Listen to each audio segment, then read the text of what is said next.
Hello everyone. तो BSc maths semester 1 core paper 1 यानी paper 1 का इंपॉर्टेंट क्वेश्चन जो कि काफ़ी सालों के प्रीवियस ईयर क्वेश्चन में रिपीट हो चुका है। क्या है? Define group if a b c are any elements of G यानी group, then proof that first a B is equal to A c which implies that b equal to c, second b a is equal to c a which implies that b is equal to c. ठीक है। अच्छा, इसके पहले वाले videos और important question अगर आपने नहीं देखा है तो डिस्क्रिप्शन बॉक्स में लिंक है, आप देख सकते हैं। मैं अभी सेमेस्टर 1 के इंपॉर्टेंट क्वेश्चंस की आप लोगों को प्रैक्टिस करा रही हूँ। ठीक है। ऐसे सेमेस्टर 2, 3, 4 सबका मिलेगा। ओके, सो चैनल को कर लीजिए सब्सक्राइब अगर चैनल को सब्सक्राइब नहीं किया है तो फर्स्ट हम लोग प्रूफ करने जाएंगे फर्स्ट पार्ट को, लेकिन उससे भी पहले हमसे पूछा है डिफाइन ग्रुप, यानी ग्रुप का डेफिनेशन क्या होगा ये जरा देखिए, यानी ग्रुप किसे कहेंगे। सी ग्रुप को डिफाइन करते हैं, हम लिखेंगे a group is an ordered pair G comma star. ये स्टार क्या है? कोई भी ऑपरेशन हो सकता है। ठीक है। where first G is a non-empty set, खाली नहीं होना चाहिए। Second, star is a binary operation. Okay, star is a binary operation. Third, satisfy associative law को होल्ड करना चाहिए। Fourth, existence of identity. ठीक है। और फिफ्थ होना चाहिए एग्जिस्टेंस ऑफ इनवर्स। ठीक है, तब हम इसे कहेंगे ग्रुप। तो हमने ग्रुप को डिफाइन कर दिया है, अब फर्स्ट को प्रूफ करते हैं। अभी आप देखेंगे इन सारे प्रॉपर्टीज का इस्तेमाल हम लोग करेंगे फर्स्ट वाले को प्रूफ करने के लिए और सेकंड वाले को भी प्रूफ करने के लिए। तो फर्स्ट में हमें दिया है कि a B is equal to A c है, which implies that b is equal to c होना चाहिए। ठीक है। अब हम लोग क्या करेंगे, देखिए हमारे पास गिवन क्या है, गिवन है A B is equal to A C. So we are to proof that what we are to prove that what b is equal to c। यानी अभी आपने देखा a b और c g में belong करना चाहिए, इसका मतलब हम लिख सकते हैं कि a belongs to g, which implies that हम क्या लिख सकते हैं कि a इनवर्स भी g में बिलोंग करेगा। अभी आपने देखा कि ग्रुप के डेफिनेशन में इनवर्स का एग्जिस्टेंस होना चाहिए, तो अगर a बिलोंग कर रहा है g में तो इसका इनवर्स भी g में बिलोंग करेगा। तो हम यहाँ पे लिख सकते हैं because g is group, and actually लिख सकते हैं कि इनवर्स प्रॉपर्टी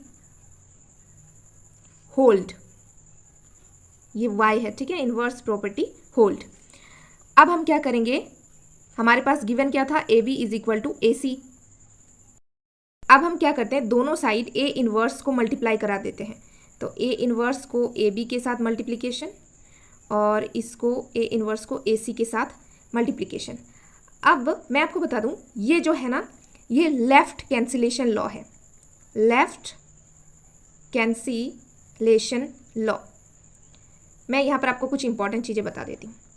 देखिए, अगर कोई हमारे पास कोई पर्टिकुलर एलिमेंट है, सपोज ए, और अगर हम उस एलिमेंट को उसी के इनवर्स एलिमेंट से मल्टीप्लाई करा देते हैं तो हमारे पास आंसर आइडेंटिटी आता है, विच मीन्स 1। आइडेंटिटी का मतलब क्या होता है, 1। अब यहाँ पर अगर आप ध्यान से देखें तो हमने ए इनवर्स को लेफ्ट साइड में मल्टीप्लाई किया है। क्यों? अगर हम राइट साइड में करते तो क्या होता, राइट साइड में करते तो ए इनवर्स इंटू बी हो जाता, जिसका कोई मीनिंग नहीं निकलता, और हमें तो कैंसिल करना है। तो हमने ए इनवर्स को ए के साथ मल्टीप्लाई करने के लिए लेफ्ट साइड में ए इनवर्स को मल्टीप्लाई किया है, तो इसे हम लोग लेफ्ट कैंसिलेशन लॉ बोल सकते हैं। ठीक है। नाउ सी, हम यहाँ पे क्या लिख सकते हैं कि A inverse into A, B को हम बाहर लिख सकते हैं, ए इनवर्स इंटू ए, सी को हम बाहर लिख सकते हैं। हम लिखेंगे बाय एसोसिएटिव लॉ। अभी आपने देखा ये सारे लॉ हम लोग कहाँ से इस्तेमाल कर रहे हैं, क्योंकि हमें बोला ही था कि ये जो एलिमेंट्स है ये ग्रुप जी में बिलोंग करते हैं। तो ग्रुप में अगर बिलोंग करते हैं तो ग्रुप की जो प्रॉपर्टीज़ है उनका इस्तेमाल हम लोग आसानी से कर सकते हैं। और आपको पता है कि ग्रुप में एसोसिएटिव लॉ होल्ड करता है, तो हम लोग एसोसिएटिव लॉ के कारण ऐसे लिख सकते हैं। नाउ हमने अभी आपसे कहा कि अगर कोई एलिमेंट है और उसका इन्वर्स एलिमेंट से उसको मल्टीप्लाई कराएं तो हमें आइडेंटिटी आंसर मिलता है। तो A inverse into A identity मिल जाएगा, जिसको हम ई से डिनोट कर रहे हैं, into B is equal to यहाँ पे भी आइडेंटिटी इंटू सी। अब आपको पता है आइडेंटिटी के साथ किसी को भी मल्टीप्लाई करें हमें वही मिलेगा। अरे 1 के साथ किसी को भी मल्टीप्लाई कीजिए, यही आएगा ना। तो उसी प्रकार से b इज इक्वल टू सी हमारे पास आ जाएगा। और यही तो हमें प्रूफ करने के लिए कहा था फर्स्ट में, तो हम क्या लिखेंगे, प्रूफ्ड, हैंस प्रूफ्ड। ठीक है, तो यहाँ पे हम एक चीज़ लिख सकते हैं, यहाँ पर एक चीज़ हम लोग मेंशन कर देंगे कि e b is equal to e c, which means identity into B is equal to identity into c. हमने बी इक्वल टू सी कैसे लिखा, बाय आइडेंटिटी प्रॉपर्टी। आपको पता है ग्रुप में आइडेंटिटी प्रॉपर्टी भी एग्जिस्ट करती है। अब हम प्रूफ करेंगे हमारा second question, that is b a is equal to c a दिया है, हमें इस बार प्रूफ करना है b equal to which implies that b equal to c, ये चीज प्रूफ करना है। नाउ सेम हम लिखेंगे given b a is equal to c a, we are to prove that we are to prove that what b is equal to c, right? तो हम क्या लिखेंगे कि जो हमारा a है वो g में बिलोंग करता है, which implies that a inverse भी g में ही बिलोंग करेगी। अब हमारे पास गिवन क्या था, b a is equal to c a. अब हम क्या करेंगे, इस a इनवर्स को मल्टीप्लाई कर देंगे, लेकिन कहाँ, अगर हम लेफ्ट साइड में इस बार करेंगे तो a इनवर्स इंटू बी हो जाएगा, जिसका कोई भी मीनिंग नहीं निकलेगा। लेकिन अगर सोचो, अगर हम a इनवर्स को राइट साइड में मल्टीप्लाई कराएं तो a into a inverse cancel हो सकता है, तो ये बी ए और राइट साइड में a इनवर्स से मल्टीप्लाई करा दिया, सेम सी ए राइट साइड में a इनवर्स से मल्टीप्लाई करा दिया। तो इसका मतलब ये राइट कैंसिलेशन लॉ पे तो ये हमारा क्या है, राइट कैंसिलेशन लॉ है ना, क्योंकि हमने a इनवर्स को राइट साइड में मल्टीप्लाई किया।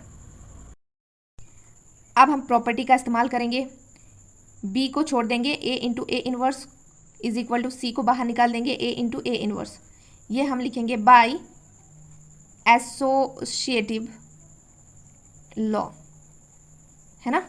अब आपको पता है कि कोई एलिमेंट है और उसका इनवर्स एलिमेंट से मल्टीप्लाई कराने पर हमें आइडेंटिटी मिलता है, तो b into e is equal to c into e, है ना। तो हो गया, तो हम यहाँ पर लिख सकते हैं by inverse property, by inverse property. अगर आप ऐसे लिख के चलते हैं ना तो एग्जामिनर को पता चल जाता है, जब आपकी कॉपी चेकिंग करते हैं टीचर, तो उनको पता चल जाता है कि ये आपने खुद से प्रूफ किया है। अब किसी भी एलिमेंट को अगर उसकी आइडेंटिटी एलिमेंट से मल्टीप्लाई किया जाए तो वही एलिमेंट आएगा, तो b इज इक्वल टू सी। तो यही हमें सेकंड में प्रूफ करने के लिए बोला था, जो हमने प्रूफ कर दिया। अच्छा, यहाँ पे एक चीज़ लिख सकते हैं कि बाय आइडेंटिटी प्रॉपर्टी, क्योंकि हमने कैसे बी ई को बी लिख दिया भैया, कैसे सी ई को सी लिख दिया, क्योंकि आइडेंटिटी प्रॉपर्टी है ये, आइडेंटिटी प्रॉपर्टी। तो हमारा प्रूफ हो गया। Thank you.